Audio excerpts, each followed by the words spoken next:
অন্যায় অত্যাচার জুলুম করেছে।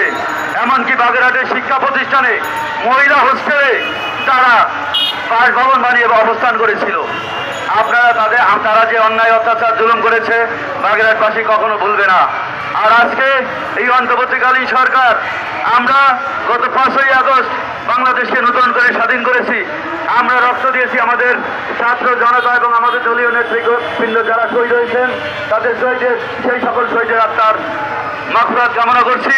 এবং যে সিদ্ধান্ত তারা নিয়েছে, বর্তমান নির্বাচন কমিশন তারা একটি প্রস্তাব দিয়েছে যে বাগেরহাটের 4টি আসন, এটা পুনর্বিন্যাসের নামে 3টি আসন করার যে প্রস্তাব দিয়েছে তার তীব্র নিন্দা এবং প্রতিবাদ জানাচ্ছি আজকের এই মানববন্ধন থেকে।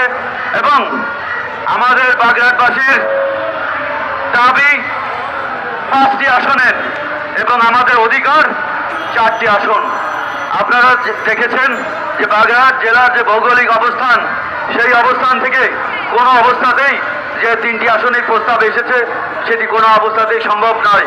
কারণ বাগেরহাট 1 আসন, ফকিরহাট, মোল্লারহাট, চিতলমারি। 2 আসনে ছিল বাগেরহাট, কচুয়া এবং বাগেরহাটের সাথে এখন জুড়ে দেওয়া হয়েছে রামপাল মংলার